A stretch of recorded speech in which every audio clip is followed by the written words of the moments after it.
Welcome to the other side of normal, Tuesday edition. Um, Tonight we have Ghost Coast Paranormal. That's hard to say. Guys, welcome. Yeah, we've heard it. We've heard that before. Say it 3 times fast. I think it's the first time I actually spoke it, and I'm like, wow, that's hard to say. Yeah. Kind of a tongue twister.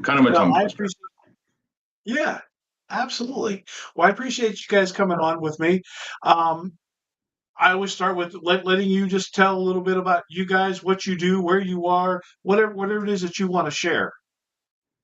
Okay, cool. Well, my name is Micah Watkins, and this is Courtney Knight, and we are co-owners of a company called Ghost Coast Paranormal. That's what we do. We have a business that's basically based around, we do haunted tours or investigations at the historic Savannah Theater. The historic Savannah Theater has been there since 1818. It's almost a 209-year-old building, and it's just steeped in history. And so what our business is basically built off of is we do investigations at that building nightly, 6 nights a week, from 10:30 at night till 1:30 in the morning, 2 o'clock in the morning. We bring people in and we teach them how to use the ghost hunting equipment. We teach them what the history and the ghost stories are of the building. And then we actually let you free roam, and we supply all the equipment. So if you don't have an 8K night vision camera or a 4K night vision camera, we supply it for you. If you don't have digital voice recorder or headphones, we supply it for you. If you don't have K2 meters, we supply that. And then everything that you could possibly think of. So we actually buy all the newest equipment that comes out so that people can come and play with it before ever deciding if that's something that they want, right? So we actually kind of are, we're a few things wrapped into one. We also do private walking tours, history walking tours in the city of Savannah. So we also, we do more private exclusive tours to where it's not 15, 30 people on a tour and walk you around the city and tell you some nonsense ghost stories. We actually try to throw you the real history and the ghost stories and what the real findings are. And we actually do bring the receipts with us. As one of our comments said this week. They tell you great history and have the receipts, they said. So we do bring the receipts. We show you. We bring an iPad so we can actually show you some of the houses being moved throughout the city, what the city layout looked like and what it was built for and things like this. So that's forgetting the main part. I do true crime. Yeah. So you can, when you book a tour with us through the city, you can pick between architecture, history, ghost stories, true crime, or if you just want a plethora of everything, we pretty much have all that covered. So we can go through and kind of tell you as much as we possibly can in a 2-hour period. So our private walking tours are 2 hours. And so that's what we do. That's for investigations. Yeah, but so we do that. Yeah, we do that from 6 p.m. till about 8:30, 9 o'clock p.m. And then we go and we do our ghost tours at the historic Savannah Theater. So that's what. Yeah, so that's what for everything. We kind of do it all a little bit. We travel around as well. We do ghost hunts in other locations. We're not a team. You know, we don't roll with a bunch of other people and call ourselves, you know, whatever. And we're not the you know, the YouTubers and the TikTokers. We're literally just enthusiasts of the paranormal, and we get to absolutely teach people how it actually goes. Like, you know, there's a difference between paranormal entertainment and actual real ghost hunting, right? So you take a person, you know, on any given night, we can have one person that has been doing this for 50 years or 40 years. And then on the other side of the room, you have somebody that's never watched a ghost hunting show. So how do you know, we even had, you know, an issue with that this week where, you know, you have people where they just don't know what it's like to really ghost hunt, you know, and you really have to sit down and teach them, you know, hey, listen, this is what a REM pod is. This is what it looks like when it goes off. This is what can make it happen. And so you got to learn how to do a real balancing act between not being boring for the people that have done it a million times and also being informative with the people that have never even seen a ghost hunting show before.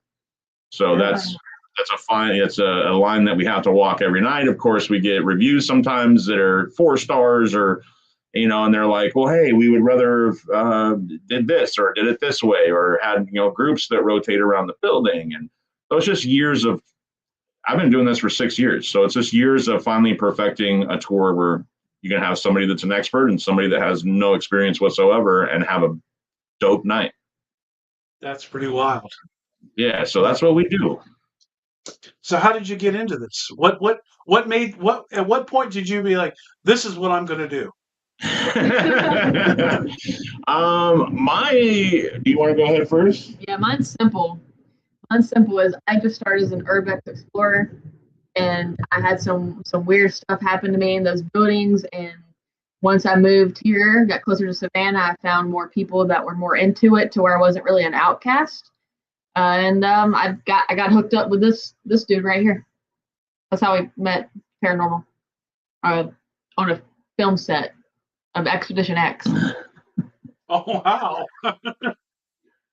Yeah, so that's it. So she started out as quick. Yeah, so let's just break it down a little slower. She got her start urbex exploring, going into buildings exploring, and then she kind of ran into the paranormal and started getting interested in it that way. Me personally, it started when I was a child. I grew up in a house that was haunted, and had a lot of weird experiences and things that, like, me and my brother were having experiences with, but we didn't want to tell mom and dad. And so mom and dad were having experiences that they didn't want to share with me and the brother. And so finally one day some weird stuff happened, and stereos were turned on to Larry King Live in the house when we came home from school one day. And so we had to explain to my dad why his stereo behind a locked door, because I was a terrorist as a kid, right? So we knew what we were getting for Christmas. I knew what I'm saying? I was taking my dad's pocket change off the table, and you know what I'm saying? Like, that's right. So he would always lock his door. And then how do you explain Larry King Live being on his stereo in his room? And so we kind of had to have a sit down one night and just said, hey, listen, I think there's something going on in this house, and I don't think we can explain it. And my parents were like, okay, well, we've been experiencing stuff too, and we didn't want to tell you kids. And I was like, well, there's something in this house. Something weird's going on. And so really it started probably when I was about 8 years old. It just started into this big snowball of, I just got super interested in it. I've been interested in it my whole life. I mean, you got to understand, I'm 44 years old. So I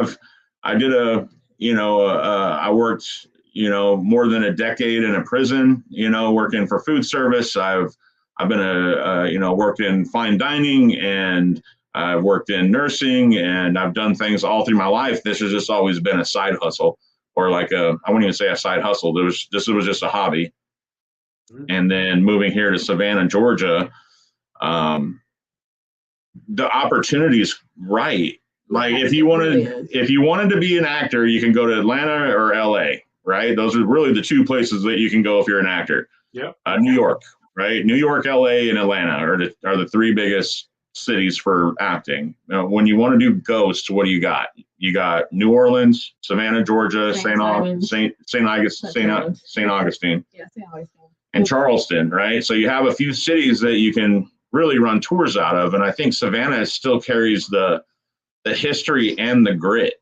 I mean, there's a lot of history here in this city, and the city really does cater to letting people tell stories, tell history, and things like that. And so the city's built around that. So really, when I got here, my plan wasn't to fall into ghost hunting and doing all that stuff. I was more just still doing investigations when we can rent out buildings and things like that. And then it fell more into a business when we kind of looked at it and said, okay, well, if one of us can do a walking tour and blah, blah, blah, then we can start looking at the money and start to realize that there's money to be made. And so really the thing is your cards right. Everybody moves here and they're like, I'm going to take over the city and do ghost tours. And it's like, well, you got to fall in line. You're just one of them. There's 130 different ghost tour companies here in the city, and you're just one. What makes you different? What makes you stand out from the rest? People can pick you. Yeah. That's what we're talking about. And for us, it's the theater. It's a theater, but I mean, I'm a storyteller. I can talk forever. You know what I mean? And so I can see that. Yeah. And so so I can sit there and talk the BS with the best of them, right? And so I try to bring people into the story. We were the firefighters, and we had to come into this building to put the fire out. We struggled for a while. We did this, and I love to bring people into the story themselves, because there's no better way of presenting history than putting yourself into the seat of the people that you're talking about. And so that's what we try to do differently. We give you a real honest, and sometimes I'll go, yeah, this dude was drunk as hell, and he was partying with the chief of the town, and you got to understand they were best friends, and so you try to be more relatable. And so that's what I think sets us apart. And just last week we received top tour agency in Savannah, Georgia for 2026. Not an agency. Just a tour company. It says tour agency on there. Does it? It says tour agent. We're a tour agency. Awesome. Yeah. So we got #1 tour agency for 2026 for Savannah, Georgia. So we're super proud of it. And we've gone, I've been doing this in town for 6 years. Me and Courtney took over the theater 2 years ago. And from 2 years ago till now, we have went from 263 in the city to top 3 in the city. And then #1, and that was a different poll or different thing that we won that for top 3 for the city for 2026, and then we ended up taking #1 tour agency for 2026. Wow. So we've been working really hard at creating what we got, right? So hard work pays off. It does. And the thing is everybody always asks, why do you do it? And it's, to us, it's the customer. At the end of the day, friends we make along the way. Yeah, it's the friends we make, doing this stuff is what it is. I can't believe that anybody still does anything for the customer. Yeah. I'm kidding. I know, right? Yeah, isn't it wild? Yeah. I mean,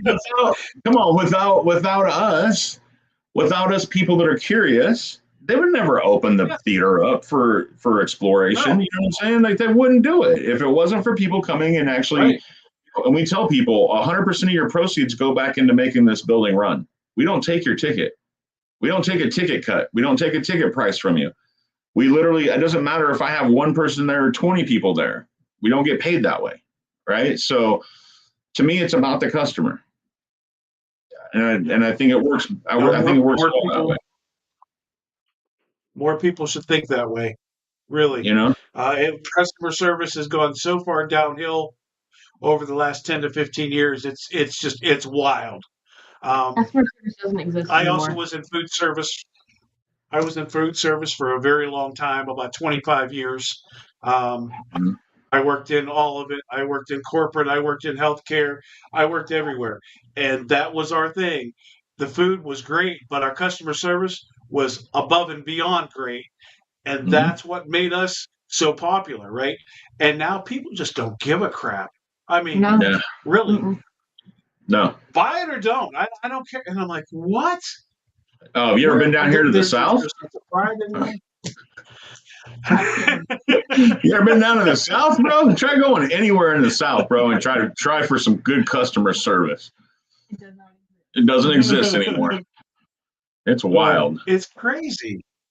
Yeah. I don't understand. I really don't. I think that's what sets us aside, is we're not here to gouge you or to trick you or fool you or make you believe in ghosts. It's just, hey, listen, hey guys, but we're just here.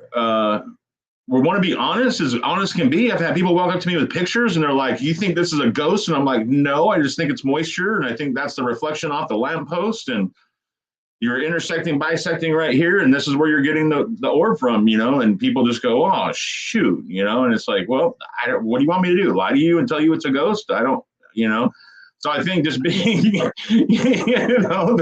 the sense of honesty, like, this is what I really think. I mean, it's an interesting picture. It's really cool, but, so being, honest is something that we strive for. Yes. So that's really cool. You guys provide everything somebody would need to come in. Yeah. And do an investigation. That is, to me, is wild. Dude, when we mean everything, I mean everything. We recently had a team come in here, rent out the building, and they still brought stuff. Even though I told them we have everything for you guys, they doubted me, and they show up with like 15 cases, and they're like, "Oh, well, you got more than we do. You really meant you have everything?" I said, "Yeah, you didn't have to bring all that out for you." Yeah. So we really. I mean it. And what we try. Well, that's because nobody else really. They'll say they have what you need, and they don't. But you guys really do. So you're the exception to the rule. Yeah. That's probably one of the only people. Well, when we took over the building, what we really wanted to, how do you make the dopest ghost tour? That's the question. How do you make the coolest ghost tour? That's the question, right? Like, how do you set yourself apart from everybody else? There's only a few options you have, right? You can buy all the equipment. You can let people use it. They can come and pick it up at the counter if they want to. We thought about all of it. We thought about how can we do the dopest ghost tour. And to be honest with you, what we fell on was, let's load every room of this building with everything. So in every room that you go to, there's trigger bells, music boxes, REM pods, spirit boxes. We even make our own portals, of course, for the spirit boxes, right? So we have those in different areas of the building. We have equipment partners who helped us build this. Yeah, we have friends that were sponsors for, that sponsor us, and they build us equipment. There's stuff that's not even really been seen on television that we have that people are experimenting with and just want to know how it works around the paranormal. So we do that as well. Yeah. The thing is we pump the building full, and every night we do an actual TikTok live. So if you just go on YouTube, you look up Ghost Coast Paranormal on TikTok or YouTube, you can watch them live on TikTok. And so we do the TikTok lives every night that we do an investigation. And then you can also follow up on YouTube. And what we do is we take those lives, which just is basically a fly perspective on the wall. Right. So we don't say that because he earlier said we don't do like social media and stuff. I only did this because people wanted their like recordings afterwards. And between me and him, 6 nights a week, up to 20 people nightly, it's impossible to get everybody their footage. So the medium to help everybody out is to make sure we have a live camera somewhere in the building where most of the activity takes place. I can download it and then upload it to where they can go download it themselves, and I don't have to do anything else. That's the only reason why we did the TikTok. Yeah, there's a specific room in the building that we get a lot of activity in, and so we typically will stick the lights flashing. Whoops, not a ghost. It's a bad thunderstorm. Not a ghost. Yeah. But we do that. So we pump the building full of equipment. Everybody, you don't even have to move it or do anything. You can just go from one room to the next. You got a live same stuff. Yeah, you got a fly perspective on the wall. We don't sit there and talk to our lives and ask for things and hit us with a badge or hit us with this, or we literally don't even talk to the camera. It's just a fly on the wall perspective for people to see and judge for themselves what they really want to be. You got to understand, we're not sitting here trying to make people believe there's a ghost, right? We're not selling a ghost. We're selling an experience, right? And to us, like I said earlier, it's about the guests. And I always tell the guests before we start, hey, listen, this is about the people that we get to ghost hunt with. The ghosts are fun, and it's really cool if we catch some really cool activity. But to me, it's about the people we ghost hunt with, right? So you guys, we got to lose ourselves for a few hours, That is really freaking cool. Yeah. So that's how we roll it, man. That is really freaking cool. So there are more people now doing paranormal than ever. Oh, yeah, 100%. And that's really good for you guys, right? Maybe not so good for everybody that's already in the paranormal, because all these places are being filled up sooner, and it's driving the prices higher, and it's already expensive, and it's just going to get more expensive, and I hope some of these people get weeded out somewhere down their line, the ones that aren't really serious about it. They will. It's a small percentage. They see they can make money off of it from going like the YouTube and the TikTok and all this. Those will eventually weed themselves out because it's going to die. Yep. gonna die sooner or later. Or the popularity, dies down. So everybody wants to get rich, man. You're not going to get rich in this. I mean, no, even the people that have been doing this a long time are not rich, right? I well, mean, there's no TV anymore, right? Yeah, Maybe Zach Bagans, right? Maybe he's rich. That's what I'm saying. There's no TV. There was, right. If we're talking 15, 20 years ago, there was a hope, right? And I did it. I went through it. I actually signed a contract with GRV Studios out of Sherman Oaks, California, for a TV show. I mean, there's always a hope, right? There's, how do we get our ghost hunting paid for? Or how is it funded? I mean, because essentially me, even when we go to locations, we spend thousands of dollars to go ghost hunting. And, 20 years ago, there was a hope that you can get on TV or you can do something for a production company and you would be on the road to investigating and getting paid for it. That was the only way to get a job ghost hunting, or unless you ran a location, right? Mm-hmm. And so the thing is, in the past 10 years, there's no TV anymore. There's no Travel Channel, Discovery Channel TV shows. Kindred Spirits is gone. Portals to Hell is gone. Everything. All these TV shows are in the trash can, and there's no hope anymore. But you got like Beacon TV, and you have Paraflix, and you have things like this. That Paraflix ain't paying none of their people. It's just a platform to put your stuff onto, and it's what do you do in an age like today? No, if you're not doing it for the love of it, you're headed down the wrong path. Exactly. And so, to be honest with you, we see it. We're friends with all of I wouldn't say all of everybody, but you got to understand. We know everybody in the paranormal community. I mean, I've done book signings for Dave Schrader and Shane Pittman, and at our store before. We've had them in our building. We've had, we're friends with the Ghost Brothers. So the Ghost Brothers come every October to our building, and, we're in it, to win it. And it's just hard, for nowadays to try to have a career and ghost hunt, do that as your career. And I think we've kind of found a way to do that and love it. And that's by loving our customers. Yep. That's huge, man. It really is. You take care of your customers, everything else takes care of itself. I mean, obviously you got to have a location that's going to give a little back, but if you take care of people and they have a good time, they're never going to forget that. Exactly. That's a big deal. That's a big deal. Wow. We absolutely, we love what we do, man. Like we're fortunate. There's no job that I've ever worked in my life where I wake up wondering about it. Like even to this very day, I'm sure you're the same way where, 25 years later, I have more questions than I did the first day I started, and to wonder about it every day and wake up and then go do it. Then to go in there and watch people experience it and come out. And we've had, bro, come on, man. I've seen TV personalities come through there and have fun. I've seen, grandma and mom come through and have fun. I've seen 7-year-old kids come through there and have fun. It's just from all ages, man.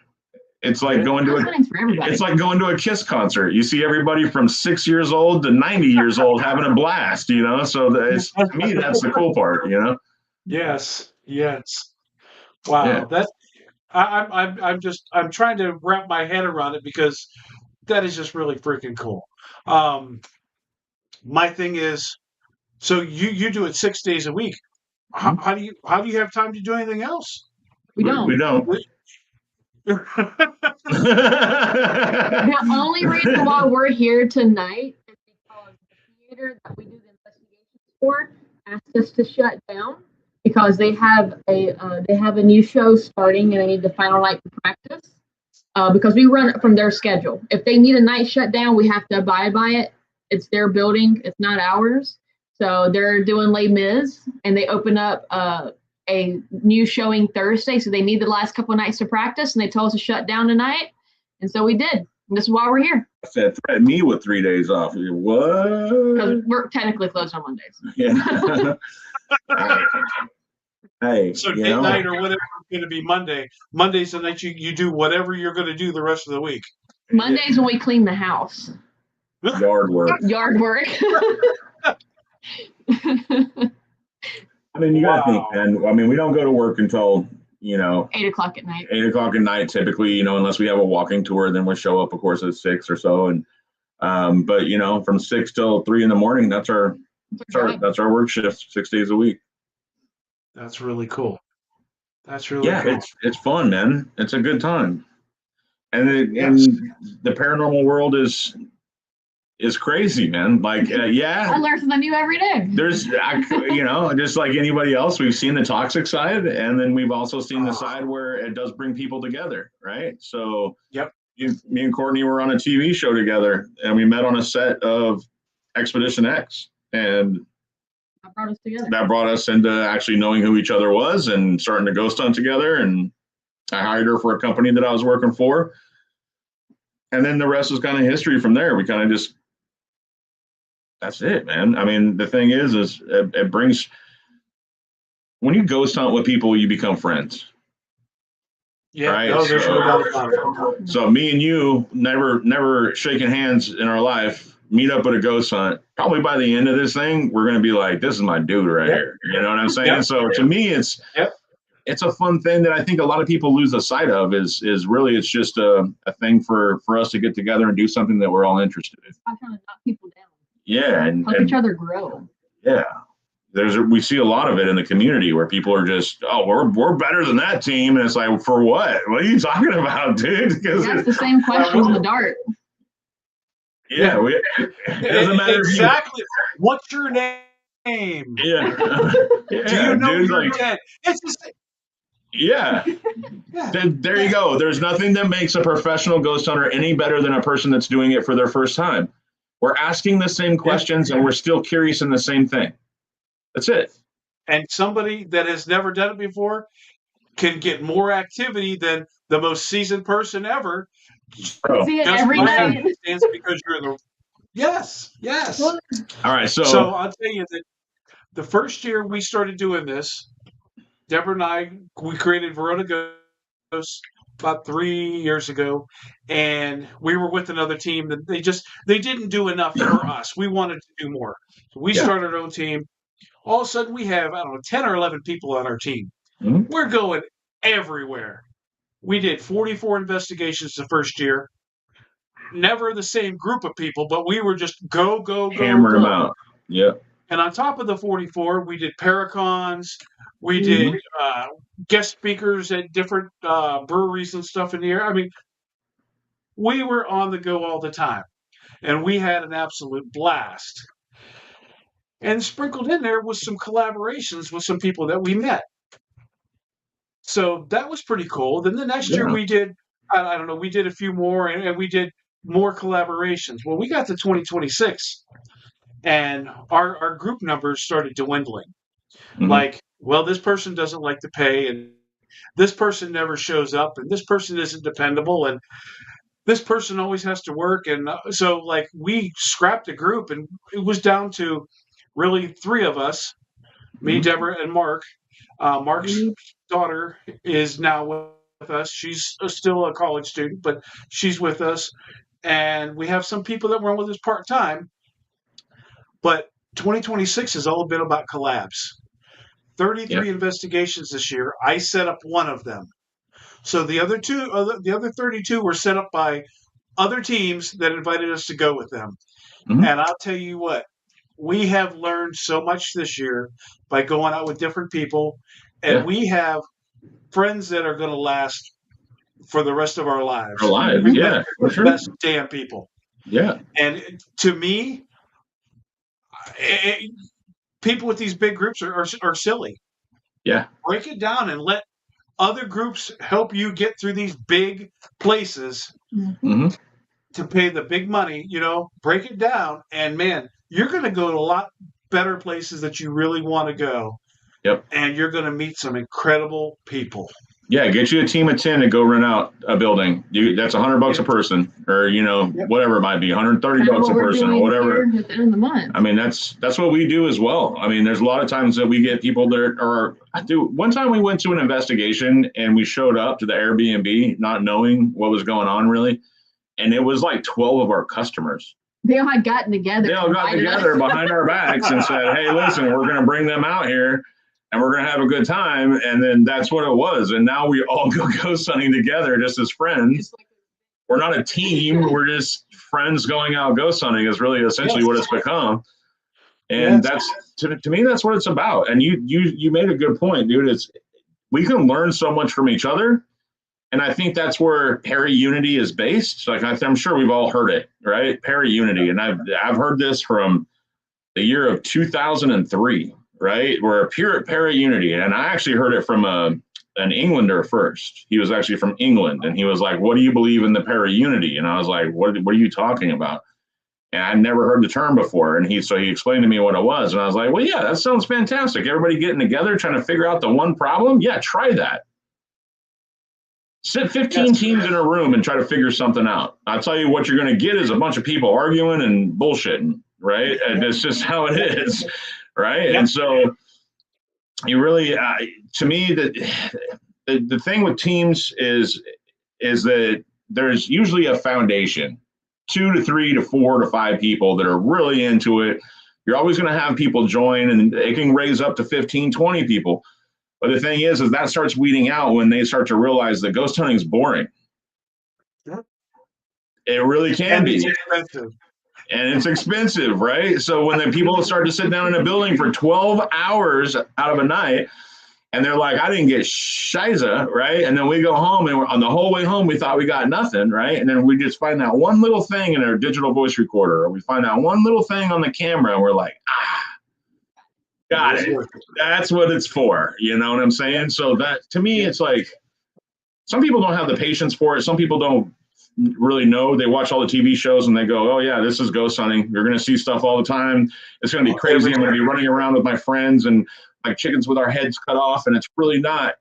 A lot of times it's boring as shit. We sat in 4 hours in one room just to get a little bit of evidence. Yep.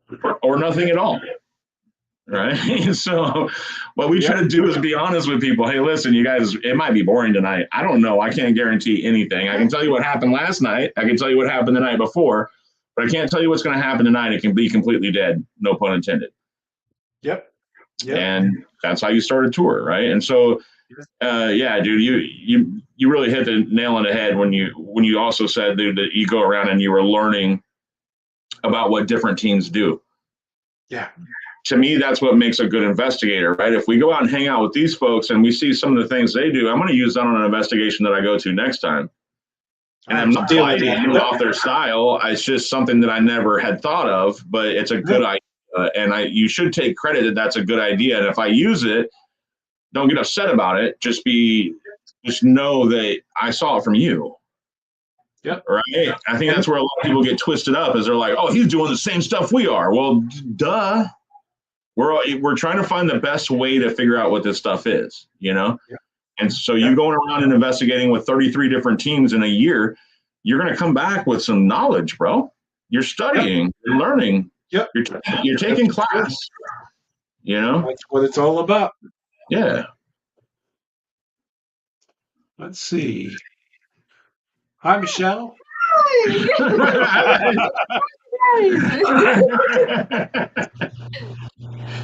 So you mentioned Paraunity, and we were always big into Paraunity.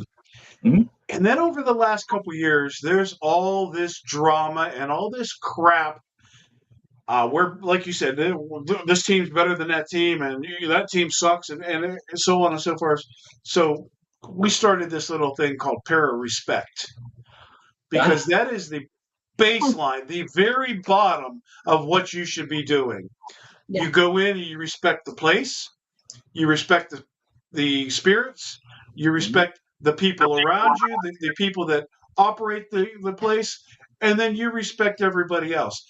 And that is the bottom level of any of it. If they can't do para unity, at least para respect.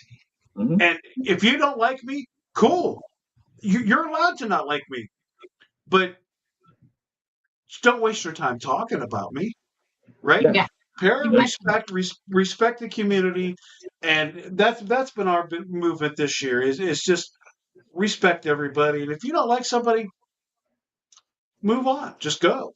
Yeah. There's no need for all this garbage. Yeah, well, we were invited to an investigation recently with some friends, and we showed up, and there was a team base. They're basically a team together, and we were just invited as two outsiders to kind of come hang out with them. And I was really shocked when I tried to talk to somebody, and she wouldn't speak to me.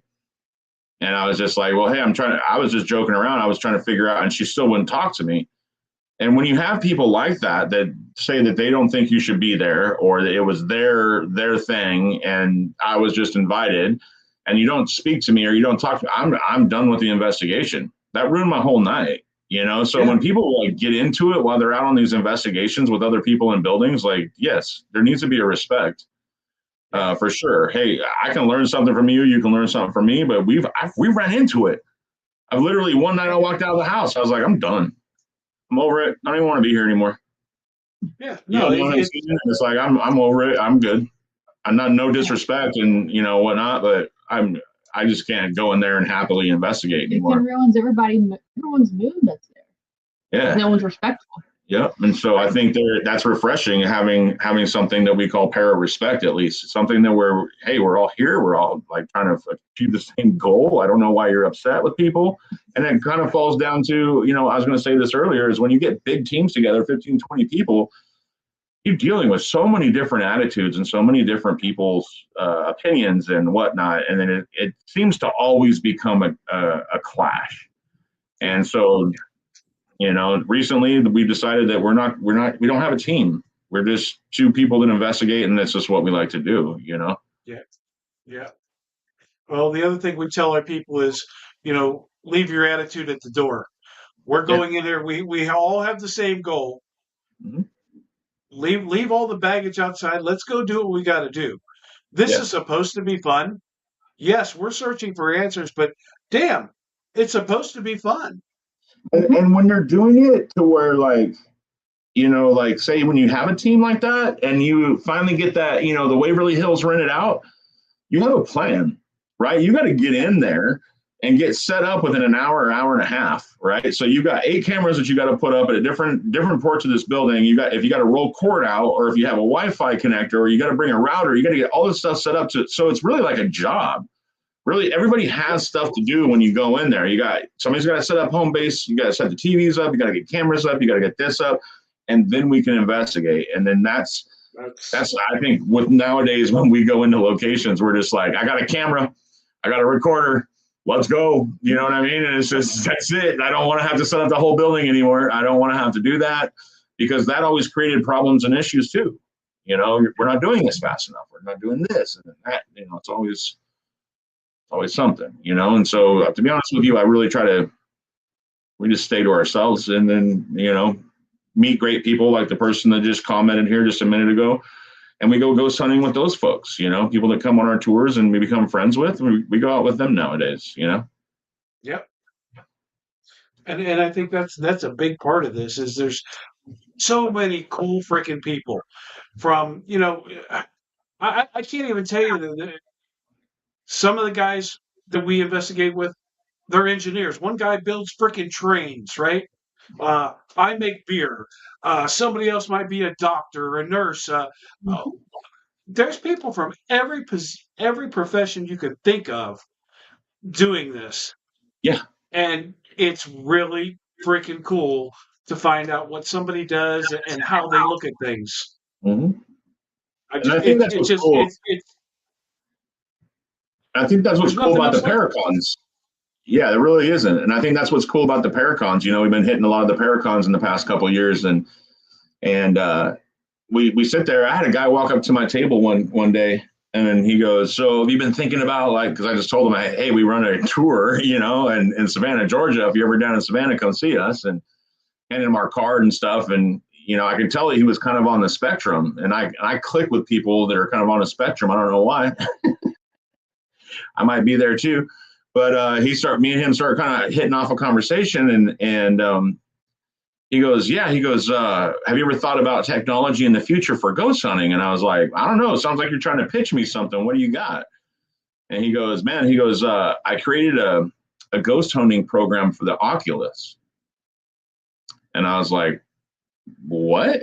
And he goes, I'm working on a program for the Oculus for ghost hunting that you can actually wear this thing and be in the room, and things that move or energy that moves through the room will highlight on the Oculus, things like this. And I was like, how far are you along with this? And he goes, I'm pretty far. I've already got it going. And I'm just like, bro, like, wow, this is mind blowing, right? So like, to me, I'm like, how are you? What? And I don't want to sit here and try to act like I'm trying to steal your idea or anything. But bro, what are you doing? And he goes, well, movement based. And he goes, there's things that you can do for energy disturbance and things like that. And I was just like, different colors mean different things. Yeah, different colors mean different things. So you just put the Oculus on basically, and you investigate and then see what happens. Kind of like being in an Estes method, but you could see. Yeah, that's wild. Yeah, bro. So I mean, when you're thinking about like the next level and bringing people together, and those guys that are engineers and those guys that are working on stuff, and like, you start to learn like some of these people are just. This guy was like same thing. He worked for like Boeing or something. This guy was like he built aircrafts or engineered aircraft, and so this guy and he programs on the side for fun. That's what he did. You know what I'm saying? And so he got into ghost hunting, and he was like, dude, I'm trying to make an Oculus based program for ghost hunting. And I was just like, mind blown, bro. Like, kudos to you, bro. Like, I gave him a hand and everything. I was like, dude, that is fantastic, bro. Like, keep going. Could not be me. keep on going, brother. Like, find it. Yeah. You know what I mean? Whatever it is, get it going and mass produce that thing. There's an investment opportunity there, buddy. Yeah. Yep. Get in on the ground floor of that one, and wow. Yeah, I was waiting to see that one on Shark Tank or something. Like, he just shows up with his Oculus. He's like, we're gonna find ghosts,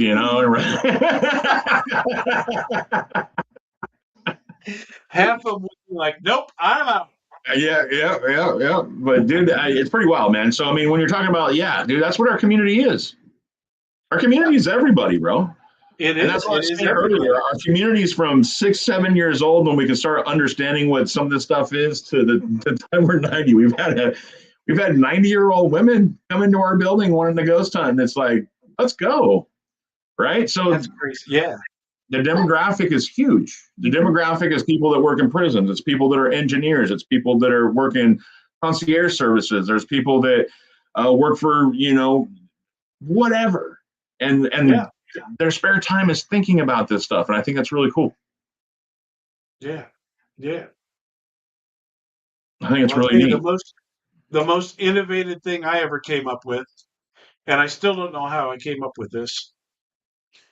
We were going to a place that we'd never gone before, and I started having these kind of visions about it before we were going. Like 3 nights in a row, something would come to me and it would give me one word. And I don't even remember what the words were now, but one word a night. And at the end of it, it made sense, right? I'm waiting for you, or something like that, right? So the day we were going to go, sitting here just kind of waiting, I'm like, I'm going to grab the spirit box and the headphones, and I'm going to turn it on, and I'm just going to think about the place and listen. Mm-hmm. So I sit down and I turn it on. I think I gave myself 15 minutes that day. And I just meditated on the place and listened. And I wrote down every word that I caught. Mm-hmm.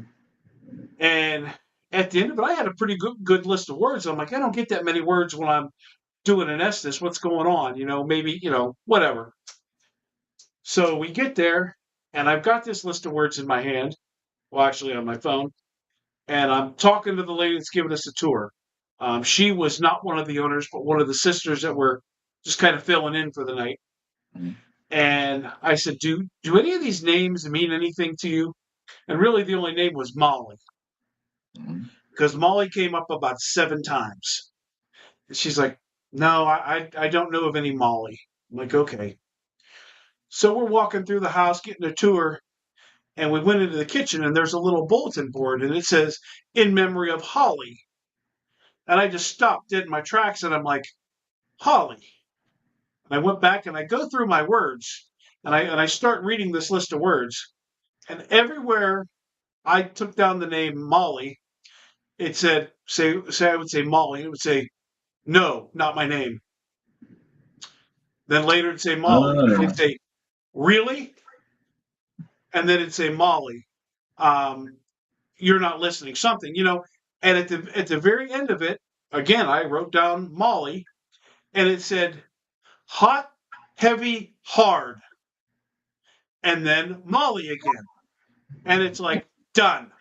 And that was the end. Well, dummy, hot, heavy, hard, it's telling you Holly and not Molly, you freaking moron. And, you hear what you hear, right? Yeah. And so I was just misunderstanding. And like, I just got chills, and I'm like, my God, somebody's telling me Holly is here. Is it Holly that's telling me this? Because it certainly sounds that way. And I had no way to know. I mean, we didn't look this house up. It was actually very new. It just started like a month before we got there. And I was just blown away. So I started doing this for most of our investigations, and I get a lot of stuff that's not relevant, but I get enough stuff that's relevant that I continue to do it. But I keep it so that I'm not asking questions. I'm just thinking about the place, and if there's anything I know about it, then I'll put that in there. But most of the places I don't even look up. Right? I don't want to know. Now, obviously, if it's Ohio State Reformatory or some big place, you're going to know things about it. Yeah. But this was, and again, I don't know why I started doing this or what made me do this, but from the very first time, I got results, and I just keep doing it. Well, see, that's a good investigative practice. I'll be honest with you. That's kind of, so that's something exactly if you never would have said that, or we never have communicated, that's actually an interesting way of investigating. I mean, really, you're opening yourself up. I honestly believe that there's a lot of this stuff that, the normal person doesn't think of on the everyday basis, like relating those words. It's hot, heavy, and right. So you're like, oh, you're explaining to me what the first letter of your name is, right? So a lot of people don't even connect that, and wouldn't connect that if we had never spoke on it. Now, next time I go to an investigation, if I start to realize that there's something that's going on that's relating, maybe, right? So that's how we grow as investigators. Is you have a process like that. That's really actually cool. Never thought about it. I've been into investigations where I walked in somebody's home, because we do home investigations as well, of course, for people. And I walked into somebody's home one day, and they're telling us all the issues that they're having. And I go, but you have a brother, right? She goes, well, yeah. And I was like, well, he's here? And she's like, well, yeah, he's in the garage. And I'm like, that's your brother. Like, he's messing with you. Yeah. And I was like, and she, you know what I'm saying? And she even was kind of like, how the hell did you come up with that? And I was like, I don't know. It's just something that I felt when I walked in the house. I'm not going to sit here and claim that I'm psychic or sensitive, but I think we all have it. Huh? They will tell you. They will tell you, yeah. If you have to listen, but they will tell you. Yeah. So, I mean, I'm a firm believer of that. If you just sit down and you just listen, right? I don't know if you thought much about like what this stuff is, or like, I thought about containment of energy. Like if we're thinking about things being energetically, like we see our K2 meter sit, and we see different forms or different devices that have different forms of energy tools, right? Now with like bells and things like this, you kind of sit there and you go, okay, well, if we're contained, and I've had the bells hit spot on, hit it twice, bing, bing, hit it 3 times, bing, bing, bing, right? And okay, how is this thing doing this, right? And if we're thinking of containment of energy, there's no, like, if we're thinking cell walls, like, if we're basing everything down to the essentials of life, we're thinking of a cell wall contains a nuclei, and, it contains, everything that it needs to produce right there in that little cell. And then if we're thinking of contained energy, how are we containing energy? So if I put an EM pump in the middle of a room, it'll raise my EMF detector for about 5-7 minutes, right? So you can blast the room with EMF, everything starts to raise in the room. You turn off the EMF pump, and then in about 7 to 10 minutes, everything in the room is baseline again. Yeah. Right. So if we're thinking of an energy-based something, usually energy dissipates in the environment. Right, it's just soaked basically back into the environment. And so, if we're thinking of this thing being energetically based, and it's ringing the bell 3 times when I ask, and it gave us its name over the spirit box, and it's done this and it's done that. It's literally answering us. Now, what's the cell wall? If we can pick it up on a K2 meter or something like this, and so this is something that I wake up every day like battling with in my head. And I honestly think that it has to do with consciousness. And I think consciousness is something that's never been really studied to the point to where we understand what consciousness is. But I wake up every single day and I think, like, what's the next step? Like, if we're thinking these things are contained energy, how is energy contained in a physics matter?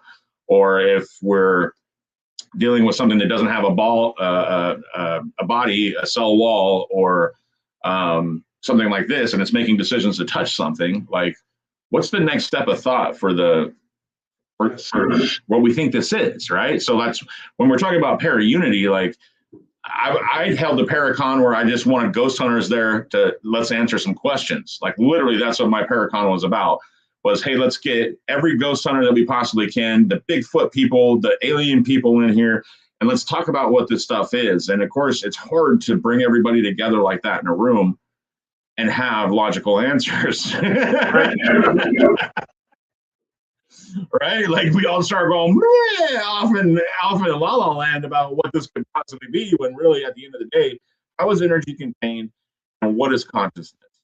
Because I think our consciousness is a decision-making factor in our bodies that I think that we take our brain for granted for it. I think there's things that my brain knows is correct and that I should not do it, but I have done it many a times in my life, right? But then there's my consciousness that goes, nah, or, maybe you should, or maybe you shouldn't. Like, I think there's 2 different decision factors where we're like, okay, consciousness actually creates a decision as well, as so does our brain.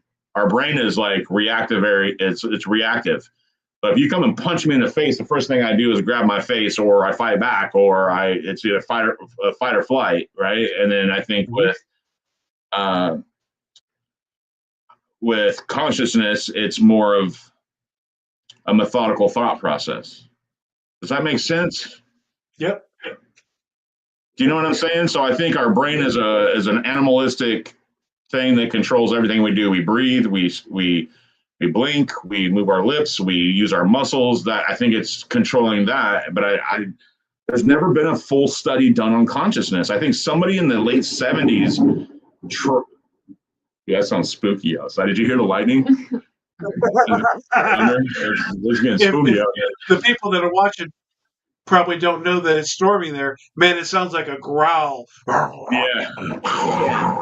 It's you guys have a demon in your house. So my thing is since the late 70s, we never even touched the idea of consciousness. And so to me, I think once we start to kind of figure that stuff out, might have more of a logical answer for what this stuff is, because really at the end of the day, none of us know what this stuff is still. We've been investigating it forever, thousands of years, and we still don't have an answer, right? So to me, it's like exactly right. So that's always what it's doing, and para-unity was supposed to be an opportunity for us to get together and talk about what this stuff can actually be, when really you get in a room with all these folks, and like I said, it's just something else. Right. So I think I wake up every single day wondering I think every day I still wake up and wonder what it is. You know what I'm saying? So my mind starts to wrap around it, Yes. What are your thoughts on a multiverse? Right? Different layers of. And don't get me started, bro. Right? Don't get me going with all this. We're gonna get into it. So my honest opinion is that it's plausible. it's a plausible theory. I mean, multiverse is a theory, right? It's not something that's we know for definite, right? And I honestly think the theory it could be true. And I think the closer that we get to quantum computing, I think the closer we're going to get to understanding multi-universes or the option of, or there might be, right? I just don't know. I can't wrap my brain around how that works.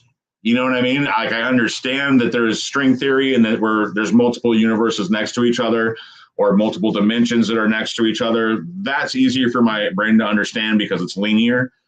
I just don't know when it starts to go down, sideways, back and forth, and different planes. And different planes. I think that's where you start to finagle my brain.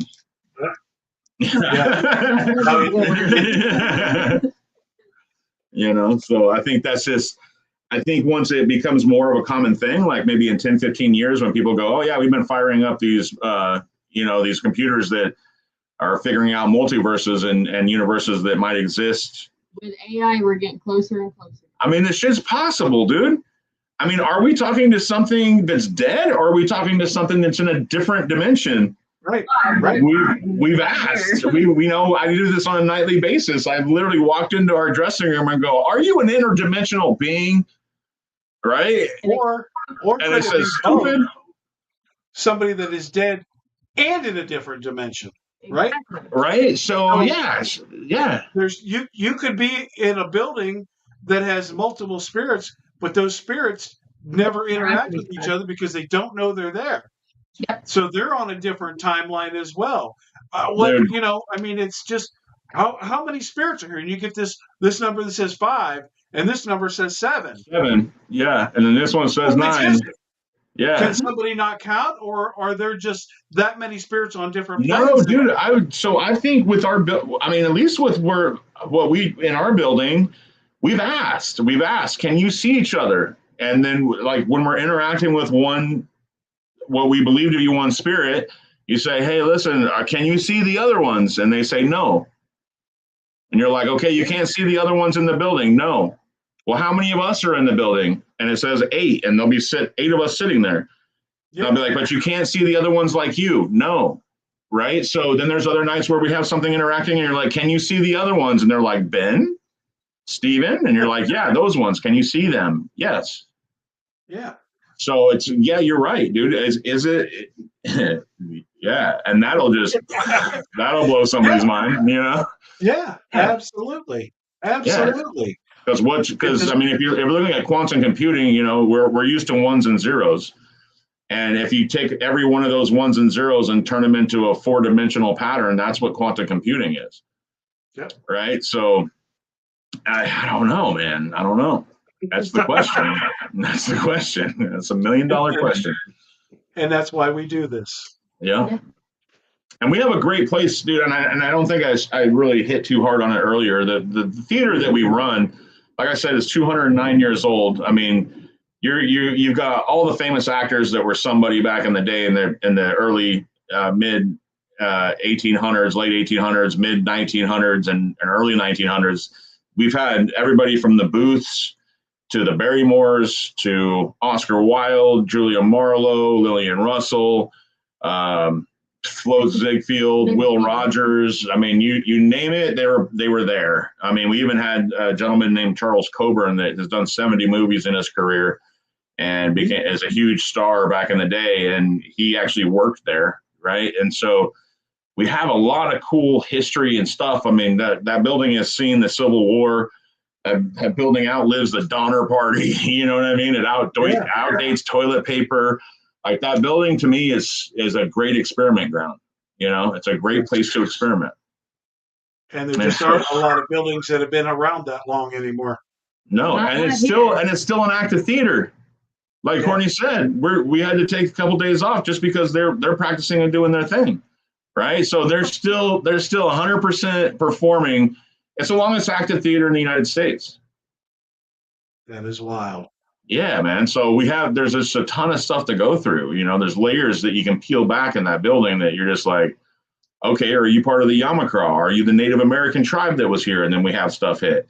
Are you here from the Civil War? Are you a soldier and have stuff hit? And so you start peeling off these layers of Savannah and you're just like, that's what makes the ghost hunt in that building. It's not just the building itself. I mean, that building was a children's playground for an orphanage across the street that burned down.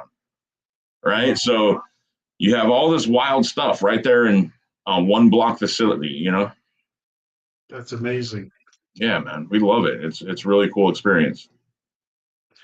When people come in and they take their cameras with them, does anybody ever ask permission to film, to record? Is this ever a thing with anybody? Like with anybody in the building, or just like us, or the building itself? Or yeah, anybody at all. So we do have a stipulation when it comes to like people who do privates.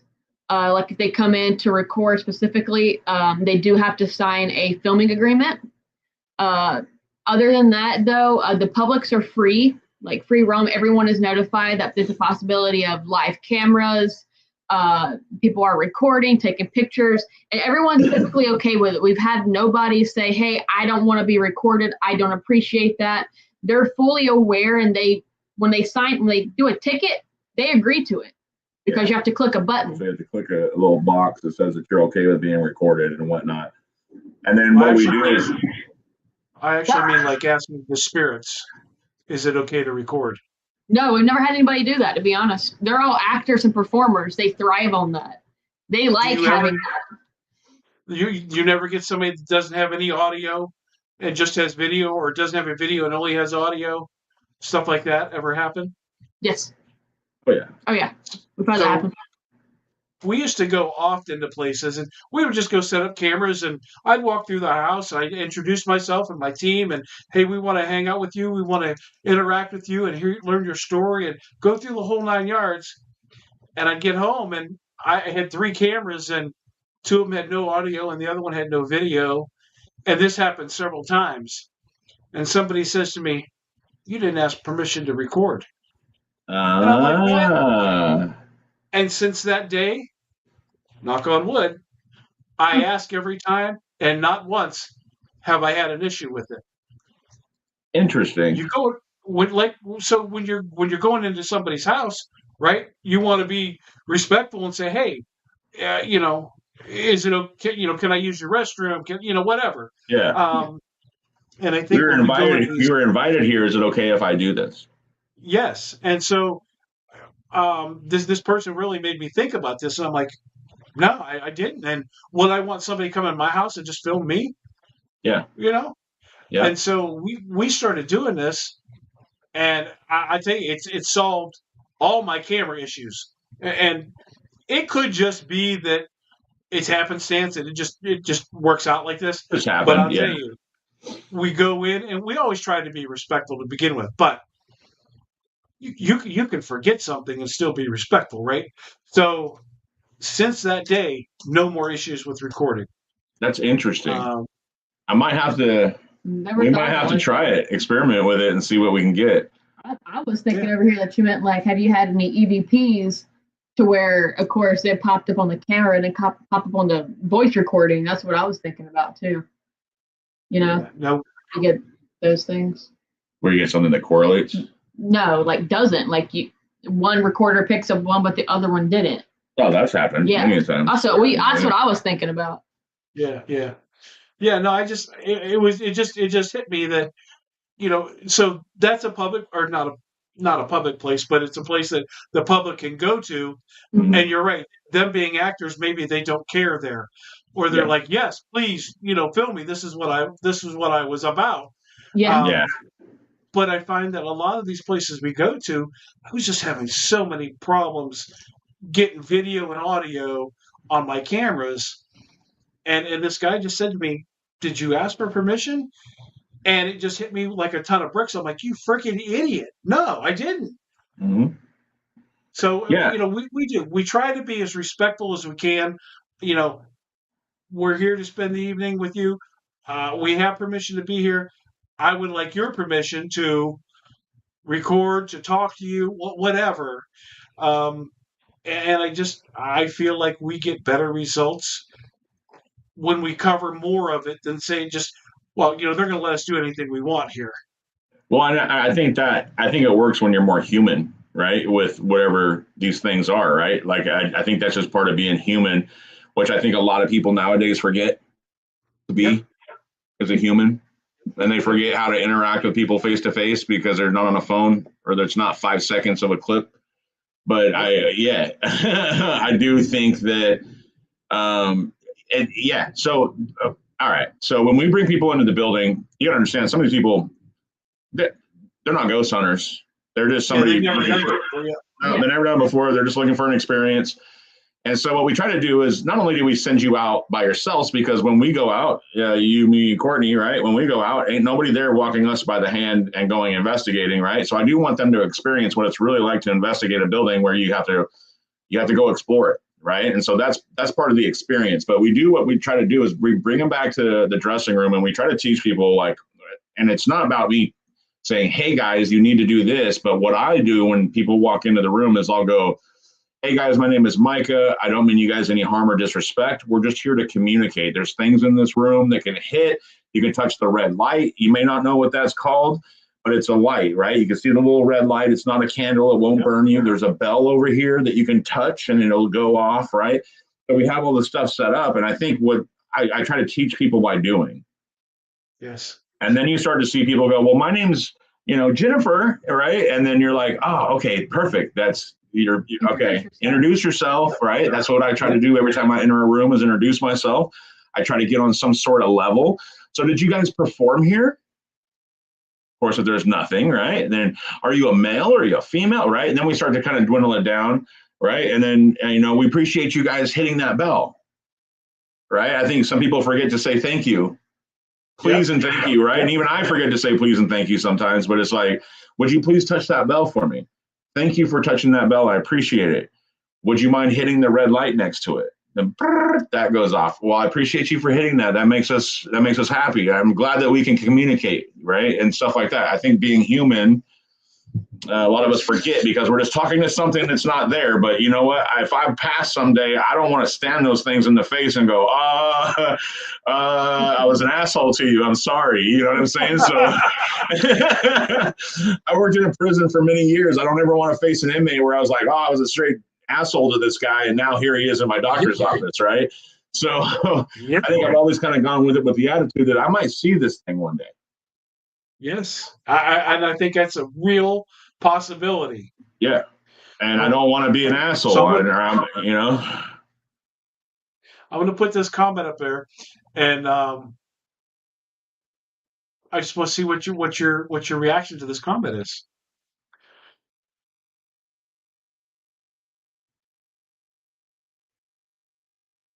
Actually 9 levels of hell.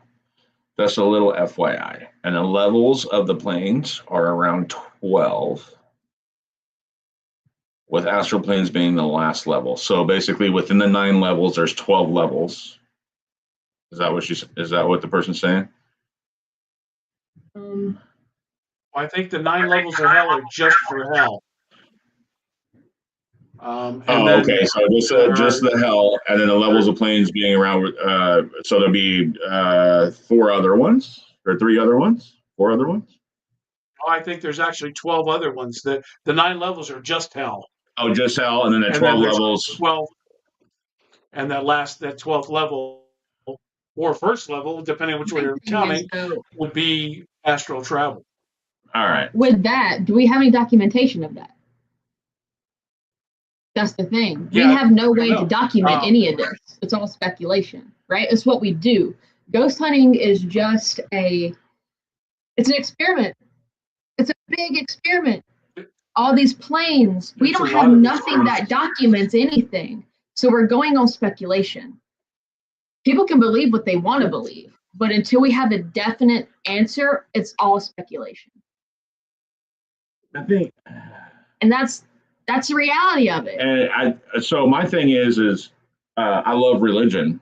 Yeah. I think religion's fantastic. I think it gives us something to look forward to. I think it gives us answers to things that we're questioning. I think it also gives us a push from behind. And I also think that that I'm going to meet Jesus one day, right? So that's my thing. Now with 9 levels of hell and there being other levels, I don't know, but there possibly could be. I mean, I think that we're learning here. You know, we're here to learn. We're here to learn what things are, and I think that we have a certain, and this is my personal opinion. I mean, of course, that there's nowhere where this is written or whatever the case may be, but I honestly do think that we're here to learn. And whether those are learning levels, I mean, that's what somebody can think. I mean, that's a very good possibility. But I do think that I think we're here to learn. I think we're here to experience. I think we're here to love. I think we're here to hate. I think we're here. Once we do that, we move on to the next level. Yeah, maybe we move to the next level, right? I don't know. That's all to me. I mean, if we're cutting it down, and that's why science has such a hard time. That's why you always see scientists on TV that are physicists and they go, God's not real. You know, and you're like, well, why? Because there's nothing saying so. There's nothing stating so. There's no way that we can prove it, right? And that's the same thing with the spirits. I mean, really, at the end of the day, I have a bell that's EMF based that dinged, but is that giving me wholehearted proof? Right. Not it's an experiment, right?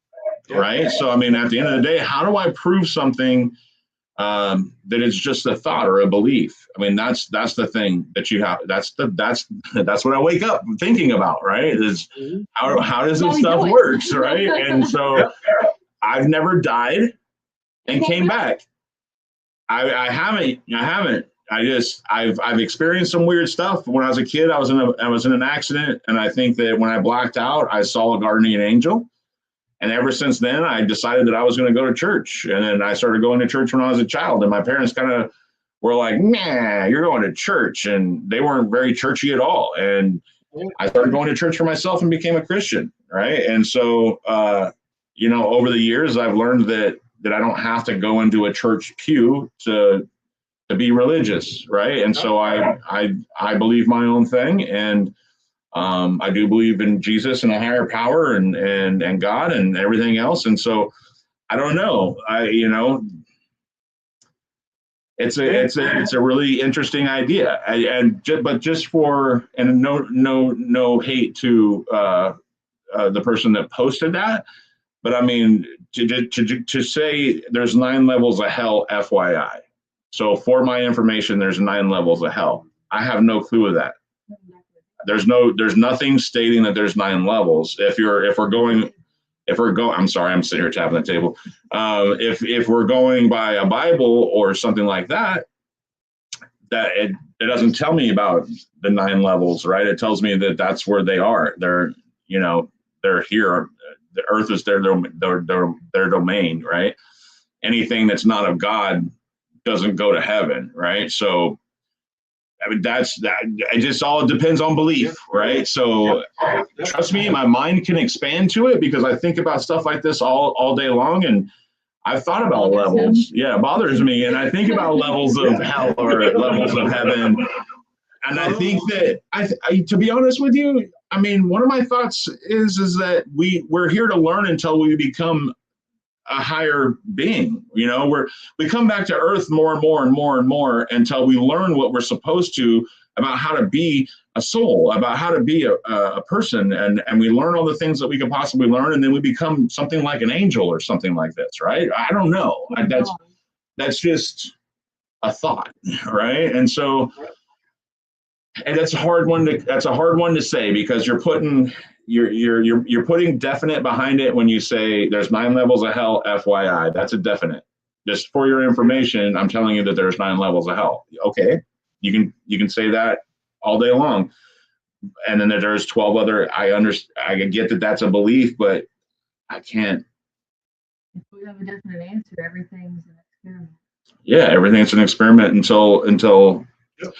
I mean, the thing about ghost hunting is you have to understand. I mean, a lot of people do bring religion and they do bring their beliefs into ghost hunting. It's good to know each religion. And it's good to know because there's a lot of stuff from Buddhists that I believe.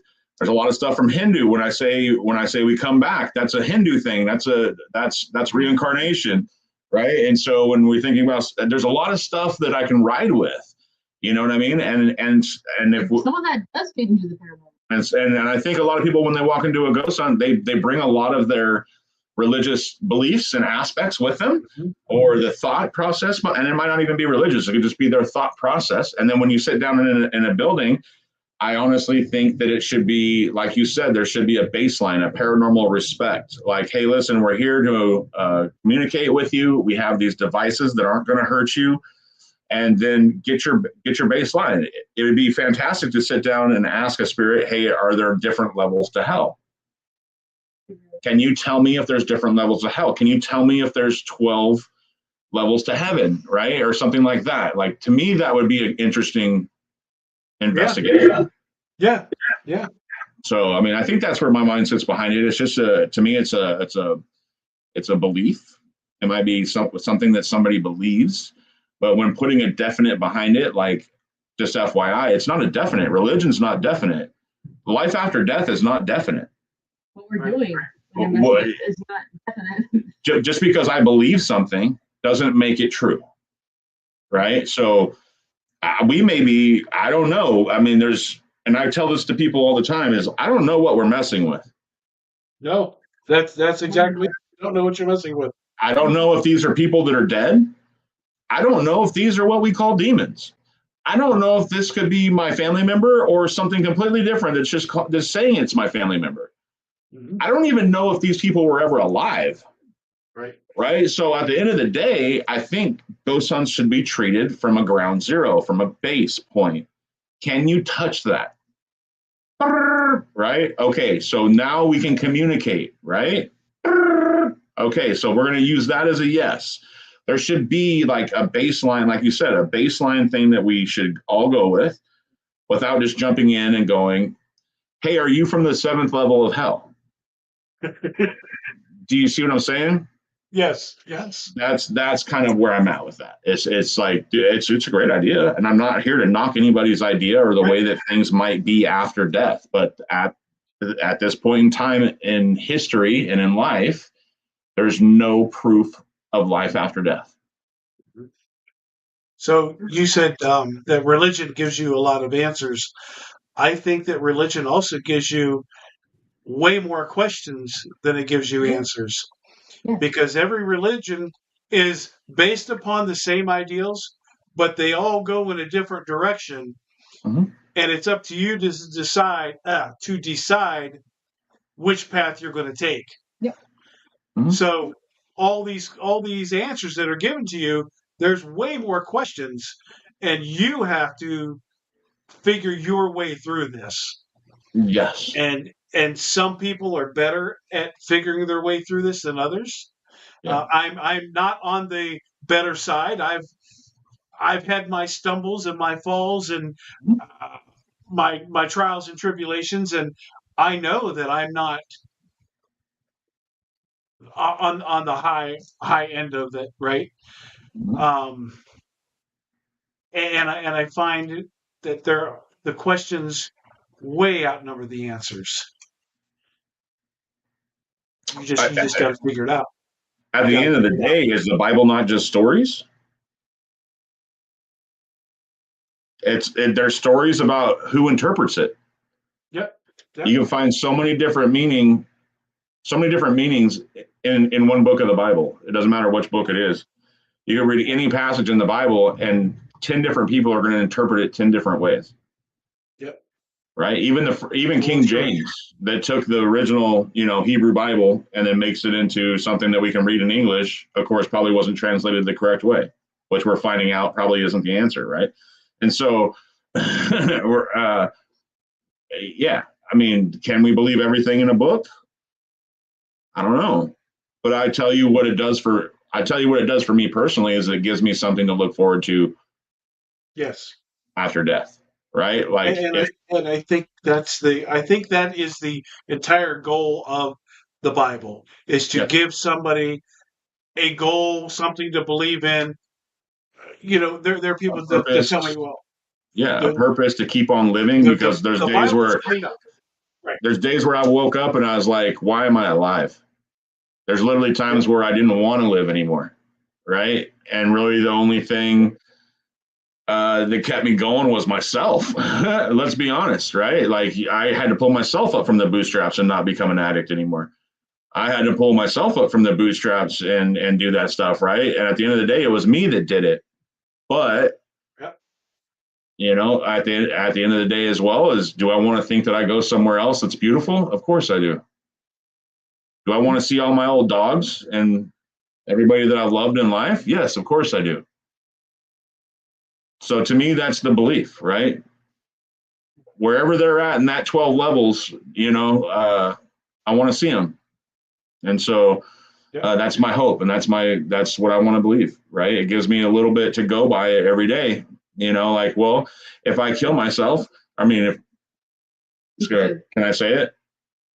If I off myself, I'm not monetized, so I'm not going to be demonetized. All right. So if I delete myself, right, then I'm not going to see him.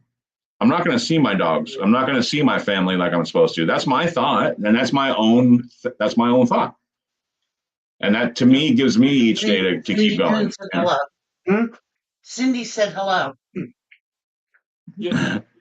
Hi, Cindy. No, I agree with you. You know, so hi, Cindy. So that's the thing is, and you know, what this stuff is, I don't know. Do we have stories in the building that these things do answer to? Yes, they do. There's certain names in the building that we talk to them and they answer to their names, and we have activity that will say their names and things like this.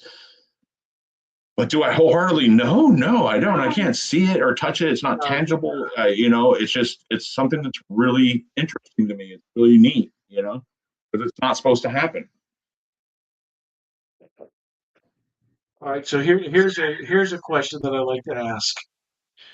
Why does every place that's haunted have a little girl named Sarah?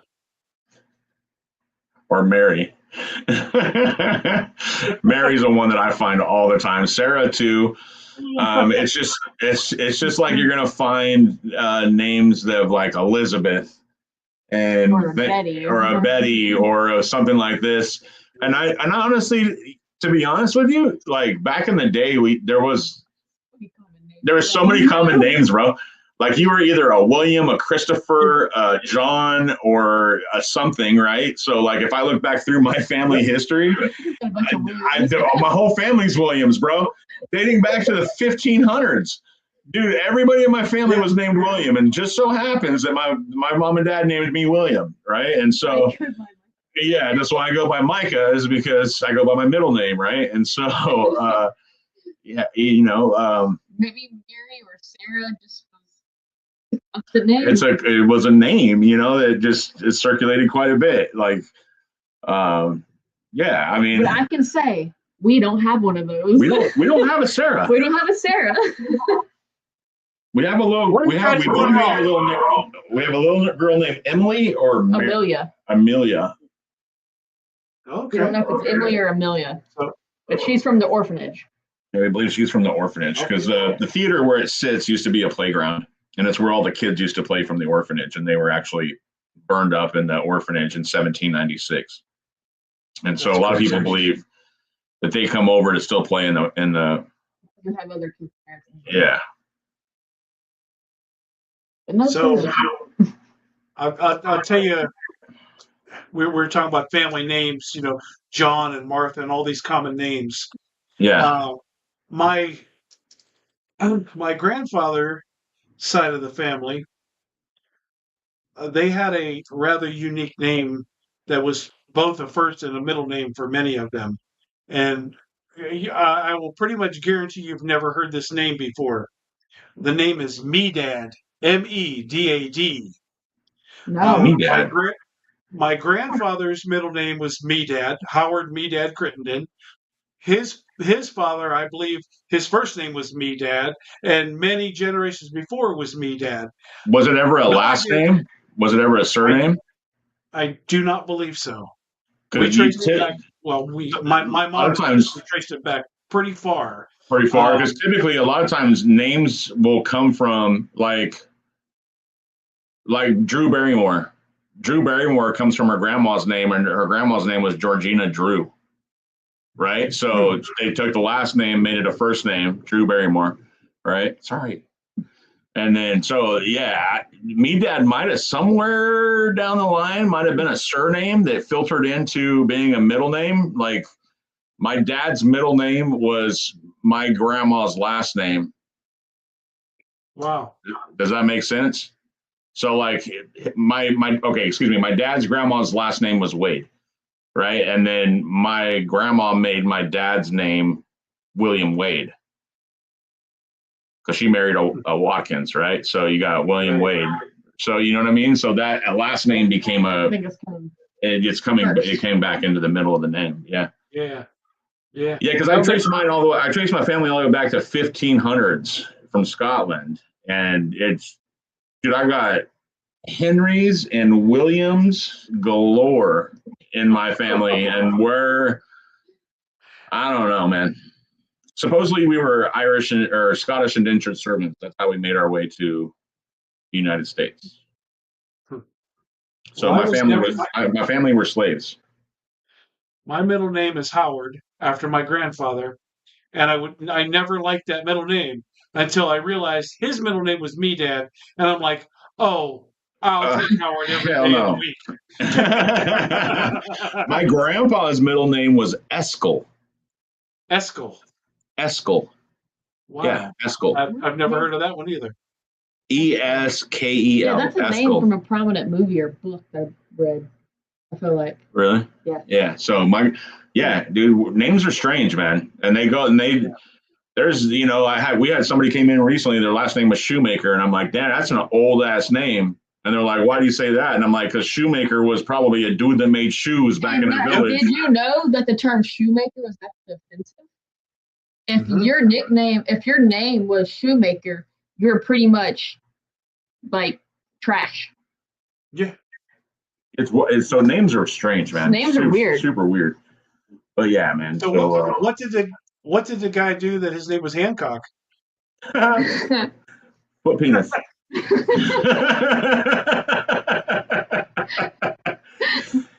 His son's name was Foot Penis. That's how we dealt with that one. I'm so sorry. No, I told you it gets silly sometimes. If there's an Sometimes opportunity, we'll jump on it. So let me go back and ask you guys a couple questions I ask everybody. Uh-huh. Number one, are cemeteries haunted, and why or why not?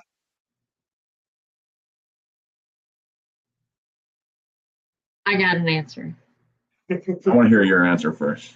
I say, honestly, I can say, I think it's no, but it's the land we use the cemeteries for. I think that's where especially being here in Savannah, they tell you all of our cemeteries are haunted. Mm-hmm. But I believe they're haunted because of the land we use to bury our dead on. That's why I think cemeteries are sometimes haunted. It's the land, not cemeteries. Because who wants to haunt where they were laid to rest, in all honesty, right? Who wants to do that? You want to go somewhere where you're nice or you've had good memories. But I think cemeteries are haunted because of the land that they were once used for. My answer. I think they very well could be. Why would someone haunt their own grave?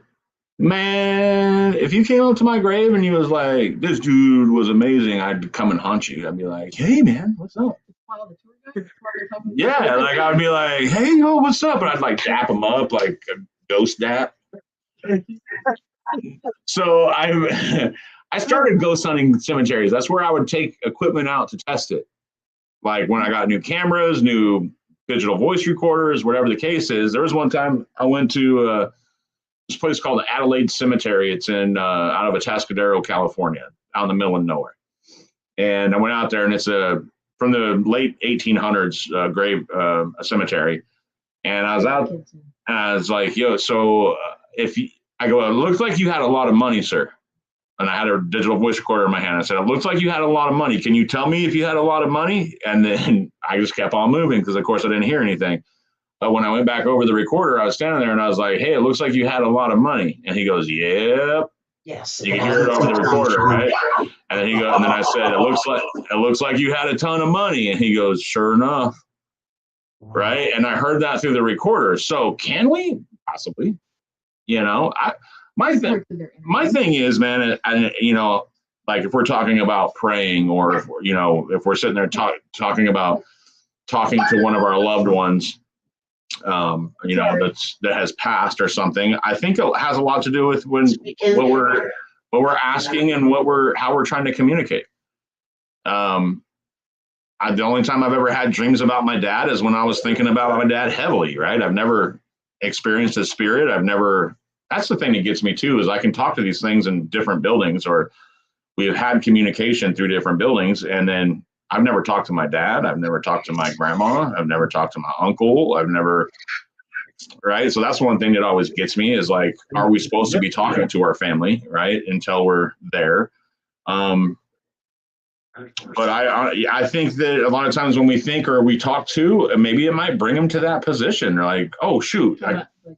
Yeah, because if we're thinking about energy can move as fast as light, right? Or, you know, or something like that. So if we're thinking, you know, maybe they can hear us, they can be there in a second and say, oh, yeah, this guy's out in front of my grave talking to me. Look, I'm going to tell him I was rich. Show enough. You know what I'm saying? So, you know, like, I don't know, you know, like, can it? Yeah. I mean, I've caught weird stuff. I'm not saying that that's a ghost, but is it weird? Yeah. You know, and I've been multiple locations. There was one time where I was on a trip one time and just stopped off at a cemetery, and a guy was out there mowing it, and you could hear the mower in the back of the audibles, and it's just, and you can hear him. And I was just like, hey, can you tell me your name? I'm standing in front of your headstone. Just tell me your name over this device. And it says Carl, and that's the name that was on the headstone, right? So that's pretty wild. That's pretty neat, right? And so, I mean, I think it could be. Yeah. I mean, this is where people are laid to rest. I mean, so I'll give you my opinion on it. I used to not really believe that cemeteries would be haunted because, most cemeteries nobody really died in, right? The vessel, the body is buried there. There was nothing there, right? They just dropped the body in there and left. Yeah. So I'm like, well, why would it be haunted? But where do spirits stay? Spirits are everywhere, right? Yeah. Mm-hmm. So if when somebody goes to a cemetery, what do? They talk to their loved one. Yeah. So if I'm standing and I give this same example every time. If I'm standing in the middle of my street and I go out there every day and I just start talking to spirits, spirits are going to hear me and they're going to start coming there because I'm trying to communicate with them. Most people don't communicate with spirits on a daily basis, right? We go on investigation. We're talking to spirits. Yeah. But you're passing thousands of spirits every day that you had an opportunity to communicate with and you didn't take it. So you go to a cemetery and you're talking to your loved one, whoever, and it may not be that person that shows up, but it's all these spirits that are wandering around. Mm-hmm. I could make my street haunted in 6 months if I go out there every day and talk to spirits, right? Yeah. No, I mean, the station is real. I believe that's the thought process for sure. That's why I believe that cemeteries are haunted, because people go there and talk to spirits. A lot of these haunted places that you go to, they have more activity now than they ever had. Why? More people are going. More people are going and asking for it. Spirits, right? Yeah. So they're drawing in more spirits. This location has been open for 50 years, and they could name all 10 of the spirits in that place, right? Now, all of a sudden, there's those 10 and 10 more that they have no idea where they came from. Yeah, that's what happened with what's happened with ours. You know, we knew about the 5 or 6 people that were there, and then all of a sudden we have all these names. Now one of our reviews like, who the hell is Dan? Yeah, like, I don't know who's Dan. We get names and faces that we've never even heard of. You tell me who Dan is. I don't know. Right. Yeah, I have no clue. But no, that's what I was saying earlier about, like, I think if we talk, like have you ever done it? I mean, I don't know. I don't know you in your life, but I've gone and sat down next to a cemetery and cried and felt overwhelmed and overwhelming. Yeah. Like somebody was there with me, right? I've done it. I went, Yeah. So, I mean, I do think that when you try to communicate or you try to talk, it's sometimes it's just as simple as going, "Hey, Dad, I need to talk to you." Yeah. Right. And then I'll feel something, sometimes I'll feel like he's there listening and then I talk. Right. So I honestly believe that anywhere can be haunted. We went to a brand new home that was $1 million home, multi-million-dollar home. And they were like, "We got ghosts in this thing." And I'm like, "It's brand new. Where they come from? Where they come from?" And then I researched the property and realized there's a bunch of yellow fever victims underneath their property. Yeah. Right. I have 7 haunted dolls up here. None of them. They all have cat balls. None of them have interacted tonight, and sometimes they go nuts, and sometimes they don't. Oh, I did see a cat ball. I did see a cat ball light up. I didn't know what that was. It was behind you. Oh, you did? Oh. Yeah, sometimes. I think that's a top hat. Maybe here. Yeah. Yeah, that's just his hair. Oh. Yeah. Well, the cat toy was going off underneath him. Yeah, so they all have cat balls and they all interact, and there are definitely spirits with them, right? No. They're not malicious. They're all friendly. That's the only reason I would bring them home is that they're good spirits. But spirits are everywhere, and people just don't take the time. Here's a good one for you. My sister, her son passed away several years ago. He was young. He was very young. And so we went to the cemetery and I pulled out the spirit box and we communicate with him, right? Mm-hmm. He gave us answers that only he could give us. And my sister was just blown away. And she's like, "I knew he was here." And as we left, I'm thinking about this, right?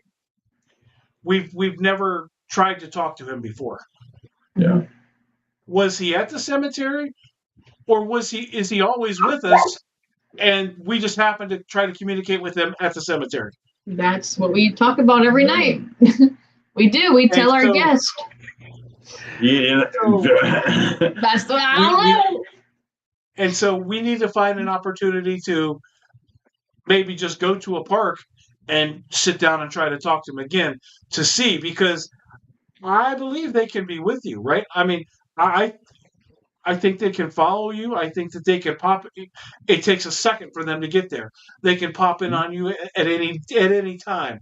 So I guess my thing would be we have to try it somewhere else just to see if he's truly just at the cemetery or if he can be anywhere. Well, and that's what we have a great opportunity for. There's been many people that have came into our building. I remember one specifically. She was a young African American girl, and she came in and she was not having the ghost hunting thing. And she came in and she's sitting there with like an Ovilus type device, and it popped up with about 4 or 5 names on it, like right in a row, which is uncommon to see. And she's literally sitting there telling me that every person that came up on that box was part of her family. And she just sitting there bawling her eyes out. And I was like, I don't know what to tell you. We've had spirits literally call out women that were pregnant. Oh yeah, we had a birth announcement due to one of our spirits. Yes, the Ovilus basically said, it basically told her, it goes, "You're pregnant." And she was like, "What did this just say?" And I was like, "It sounded like it said you're pregnant." And she looked at her husband, and her husband was like, "I know something weird's been going on." And she's like, "I haven't told him yet." And like literally right there in the room, she told her husband that she was pregnant. Congratulations. Yay. Right. And then we had another girl from the Ukraine come, and she was doing an interview with us, and she came into the building and to do the investigation, and she didn't look pregnant whatsoever. And then the little box that we use, it said with child, and she goes, "How does it know that I'm pregnant?" And I was like, "I don't know. I have no clue." So I mean, are these people that are around her that know her, that are like might have been grandma or mom, or the young African American girl came in and she literally named every single person that was on that list of those names. That was everybody in her family that has passed. Yeah. Right. So do we carry things with us? I honestly think so. I think just like we said a minute ago, if we talk about dad, is he going to show up? If I talk about grandpa, is he going to show up?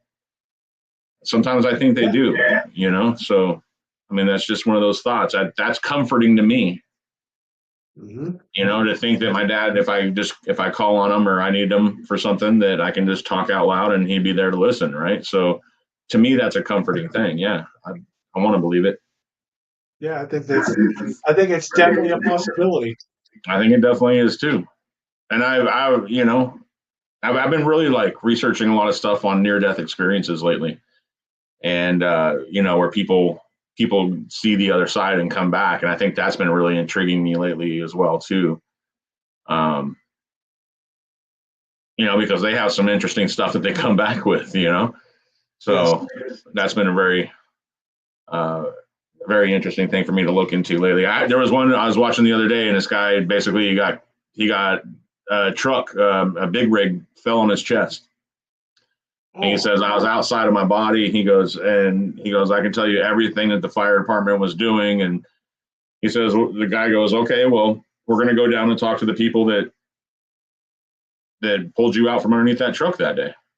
And he was like, all right, let's go. And so they went into the fire department, and he was like, you two came in through the back door. You two were arguing about this shit, about some blah, blah, blah, blah, blah. You guys are arguing about who was going to actually pull me out from underneath the truck. And he goes, then you guys couldn't bring the stretcher in that way. So you had to go, one of you guys you went to go repark the truck because you were all pissed off about what she was telling you. But you pulled the truck around to pull out the gurney. And your boys right there, these two guys right here, were having a conversation about how they shouldn't do CPR on me because my chest would just turn into mush if they tried to pump on my chest. Right. So he goes, so these two right here, and you made the call that said, hey, don't resuscitate, because if you try to pump on his chest, you're just going to kill him. And he goes, and you guys sat there around me in a circle and basically told me goodbye because there was nothing you guys could do about it. And like a couple people in that crowd, the firemen started crying, and they're like, you saw that? And he's like, I saw everything. Right. So, hey, listen, is there life after death? I want to think so. Yeah. I want to think so. You know what I mean? So, yeah. What we do is interesting, and it raises some interesting questions. It's not just a ghost hunt that we pay our bills with, or a history tour that we walk around the city with. Like, to us, these are bigger things, And I don't think most people on an everyday basis think about that kind of stuff. It's just, we're just real regulated in our programs and what we do. And we come home from work and we watch our shows and we sit on our phones for a little bit and we play our games and, we have a drink and then we go to bed or whatever the case may be. We're just so stuck. Have a cigar and chill and relax and then go hit the bed, I think we all just get, complacent in thought. A lot of people don't think outside the box anymore, Right. And so like you said, so everybody wants to be rich. They think they're going to be rich or famous from this, and that's totally not what this is about. We just did a thing for TikTokers and stuff like this, man. And let me tell you, bro, it's so cringy. Content creators are cringy. It's so cringy, bro. But you're providing a service, and that's I'm providing a service with a smile. That's look, it's customer service. You don't want to do it, but that's what the customer wants, and you're giving it to them to make them happy. And that's, at the end of the day, the customer is number one. Customer's number one. I'm not saying the customer's always right. I'm saying the customer's number one. Except when they try to do demon stuff in my building. Yeah. We have a no demon clause, man. This demon hunter shit is getting over. It's way over. It's done. You guys, there's not demons at every corner. I'm sorry, but there's not. I just want to put this out there. No. Demons aren't waiting for you so they can possess you around a theater wall. It's not happening. Okay. No. They it's all clickbait, and I can't believe that people still fall for it today. I know. I went to one thing, man, and I saw a guy that could have very possibly been possessed, man. And I'll tell you what, you didn't want to be in 50 feet of that room. That to me that blew my mind. I got to see this, and I was like, this guy doesn't need ghost hunters. This guy needs the Vatican. Yeah. Yeah. You know what I'm saying? Like this guy, there's nothing that a ghost hunter is going to do for this cat. Like this, I hope he did, man. I hope he did, because the only thing I could do was give him information on what to do, which was contact the Catholic priest. He needed to go for a psych eval. He needed to go for a physical. That's pretty much what the church told me that he needed to do. So given the family all the information, there's nothing that I could have done. I mean, as far as you need a priest, you know? Yep. So yeah, dude, wild stuff, man. But yeah, well, because every YouTuber uses it as a tactic to get you to watch a video, and they're not. They know what they're doing. It's all a ploy to make you watch, and half of them can't even do a good paranormal investigation.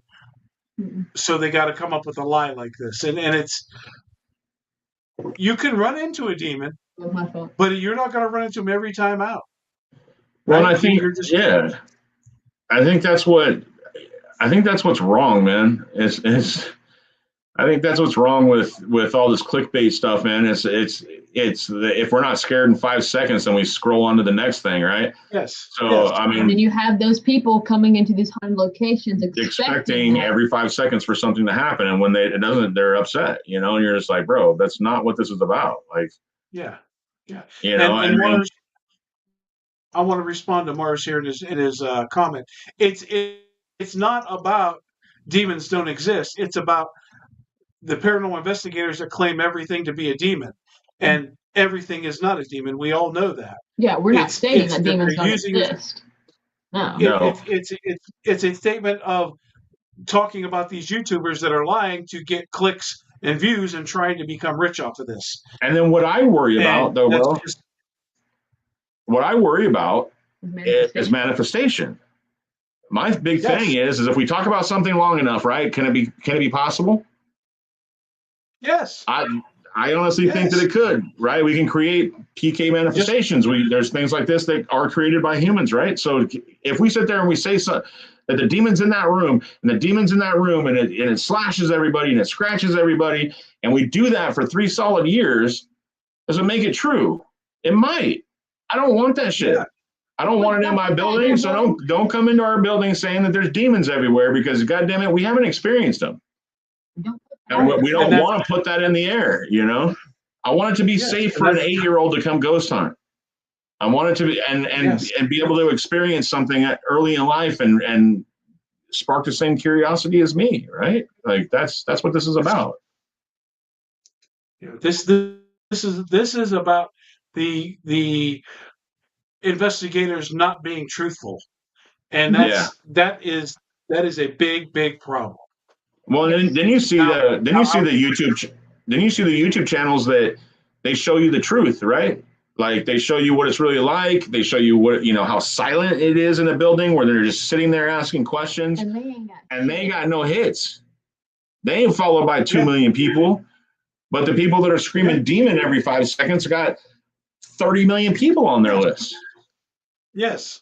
It's wild, man. It's like people don't want to see the truth. Like they just want to see the excitement of it all, you know. And it's to me that's your snipe hunting. Yep. Snipe. So you're snipe hunting right there. The last year or so, I would guess 2026. I have stopped taking cameras with me. We do a live while we're investigating and let people see what it is we're doing, and they see it in real time. And that goes to Facebook and that goes to YouTube at some point later, that if I want to do that, just so you can see what we do. For people that want to go that can't go, right? I'm not editing nothing. I'm not making anything up. I want people that, we have fans on our page that would love to go but can't for whatever reason or won't, and they're interested. So we provide you with this because you want to see it. And, I think that's our future as far as our team goes, is just bringing people along that can't or don't want to go out Mm-hmm. And again, we're providing a service for somebody. We enjoy doing it, but I'm not editing anything. I'm not gonna, now I might take a clip of that and enhance an audio and put a word in, this is what we heard, but I'm not going to sit there and edit hours and hours of videos. Hours and hours and hours of footage just for those. It's not worth it anymore. Yeah, it's not my thing. No. It's not my thing. Well, that's what YouTube. It's gone from being something that we used to record on our phones to go and exploring a building to something that you need $1 million production because nobody's working on TV anymore. So that kind of leads into my conversation earlier about the TV. There's no TV. There's no hope for anybody that wants to be a legitimate ghost hunter with a television show. It's not there anymore. And then that cycled down into YouTube. Now to be a YouTube star, you have to have $1 million production and a bunch of people that are editing for you and a bunch of people that are doing all the graphics. And then you got to have a team that prepares all this stuff and puts it out in a publicity, whatever, bro. No, it was just this like, hey guys, it's Micah and I'm out here ghost hunting in this location, and now you got to have a full on show. Yep. You're right. So last question I have for you, because we're getting up on that 2-hour mark. Yeah, sorry. No, don't be sorry. All my podcasts run. I usually leave 2 hours. There's times that I've been on here 3 hours, but I get up at 3:30 in the morning to go to work, and I'm usually in bed by 8ish or so. So I try to keep it, down to 2 hours. Sleep. Yeah. But if you could ghost hunt anywhere in the world, where would you want to go? It would be between the Great Pyramid and the catacombs in Italy. Is that where they're at? Catacombs in Italy? Yep. Is that where it's at? Those are the two places I'd want to go. Both cool places. Right? I forget. It was I can't pronounce it properly, but it's the if I had to pick anywhere, it would be where the bubonic plague. Tell them, not me. I know. Why are you sitting here looking at me then? Tell them that. You know the name. I don't know what you're talking about. You're talking about the one on Ghost Adventures. They do one? Yes, they did it on the island, the Black Plague Island. Yes, that's where you learned about it. No. I don't know. I don't really. You know what? I don't really have one. It's cool. She wants to go to the Black Plague Island outside of Italy. I like the bubonic plague era. I like that whole entire era is fascinating with the doctor treatments and the medicinal treatments. I like it. It's fascinating. I think it'd be dope just to be like, I ghost hunted in the pyramid in Egypt. Yeah. So I had a guy on a few months ago that got to investigate in the pyramids. Yeah, we had a friend that used to do those tours. It was an actual tour that you can buy into and then go over there and investigate. A couple $1,000. A few $1,000, but I would do it right now. I would. Yeah. I wasn't in the position to do it back then, but I'd do it right now. Yeah. I don't think they do it anymore. I don't think you can do it anymore. I don't think you can either. We also, and I don't want to call them my friends. I know who they are. It's another team local to us here in Pittsburgh. Couple ladies went over to Italy, and they went through the catacombs. I think it was this year, not long ago. While I think it would be cool, I'm not sure because, man, you could get lost in there in a heartbeat, man. That's not my thing. I would do it. I would get me a ball of string, and then when that string ran out, I would just start following it back. But I would be fearful that it would be like one of them scary movies where the end of the string just comes up too quick, and you're like, "Yep, what do I do now?" Yeah. I'm not sure that's my thing, but yeah. I'm good. I'm good right here in the United States for a while. Yeah. I like to be able to see where I've been and where I'm going. Yeah. I mean, to me, it's always some weird spots, though. We always do some weird investigation somewhere and get the best activity or the best something happening. Yeah. It's just some random middle of Tennessee in the Appalachians somewhere. The last place that we went, You know, the one where you got all scared? She got all scared, bro. She don't ever get scared, bro. And she got scared, bro. Well, when you're in the middle of the woods, you don't know where you're going. You don't know who's out there. Bro, we had this guy's house that we went. I forgot what this dude's name was, but we walked up into this house, and you can investigate this house. It's out in the middle of the woods. And I walked into it, and I was like, hey, so and so.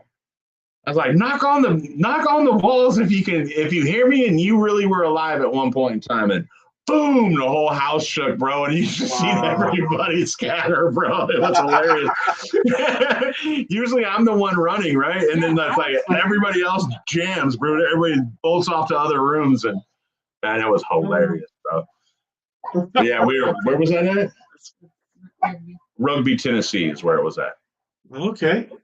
Yeah, it's a cool little spot. You can actually go ghost hunting up there. Yeah, it has a library, it has a schoolhouse out there, a theater, the guy's old house, and it's all from like the late 1800s. Wow. It's really neat. That's pretty cool. Yeah. That's pretty cool. So, yeah. Well, tell them where you can find us. Yeah, if you want to book a tour, you can go to ghostcoastparanormal.com.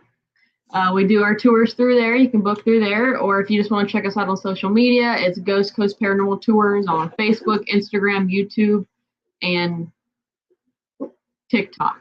Yeah, all of them. Ghost Coast Paranormal. Or just call us. Just Google us, call us, let us know. 912-744-9520. Say it one more time. 912-744-9520. Awesome. I love it. So now I got to go check out your YouTube or your TikTok tonight while I scroll in bed for a few minutes. Go see the shit we capture in the theater. It's weird. I think that's stuff. Really cool. That's some fun stuff. We like throwing on because we like to party with our ghosts. Yeah. No big deal. Yeah. So we try to do. Ghosts deserve to have a good time too. You know what I'm saying? We're there for the ghost party, bro. Yeah. Ghost party. Look at Mocha's doing a ghost party dance. She does come with us. That's awesome. She's about to be famous. She's about to be platformed here soon. She's going to be Mocha the ghost hunter. Nice. She's a ghost hunting dachshund. What kind of dog is Damien and Jennifer's? I don't know who it is. Anyway, our friends have this little teeny tiny pup. He's awesome. Littlest guy in the world, but he's got the biggest personality, and he's a ghost hunter. I'm like, y'all need to get a damn camera and Yorkie. Put it on him. Yeah, he's a Yorkie. Put a damn camera on him and let him go, because I think that would be cool as hell. That'd be awesome. That would be really cool to put a GoPro on her. Yeah. We would just find all the chicken that she finds in the theater. All the popcorn. All the popcorn. We'll see her eating all that stuff. Well, we just want to say thank you so much, brother. We appreciate you letting us on, man, and letting us talk. And we got to talk tonight about stuff that I never really get to talk about on podcasts, and a lot of stuff that I actually do believe. I mean, of course, everybody wants to know about the ghosts in the building and everything else, but I think we got into some different stuff tonight. So I think that's really neat, man. I really appreciate the talk. And that's what I do. It's your platform to talk about whatever, and I had a blast doing it. So I'd love to do it again, man. Like I got some shit loaded, man. If you want to talk about UFOs, I've seen some stuff, man. I've seen some tinfoil helmet stuff before, man. You know what I mean? So I actually went to a ghost hunt one time. I went to a guy's house that called us for an investigation, and he was wearing a tinfoil helmet. And I looked at my partner, and I was like, "What did you get me into, bro?" And he's like, "This can go two ways. Let's check it out and see which way it goes." Yeah, man. But yeah, dude, I would love to talk with you anytime, man. So if you ever need somebody on, or you just want to kill some time or whatever, man, give us a holler. Absolutely. Same here. If you guys want to reach out. All right, brother. Well, we appreciate you. Sure. All right, you guys have a great night, and thanks again. Right. You too. Thank you, everybody that watched. We really appreciate all you guys. Yep, I appreciate you guys watching and hanging out. Here's my cool song at the end.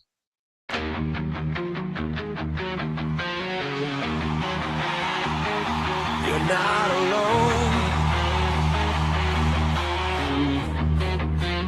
Midnight signal, breaking through the noise. Shadows got a voice, you don't got a choice. We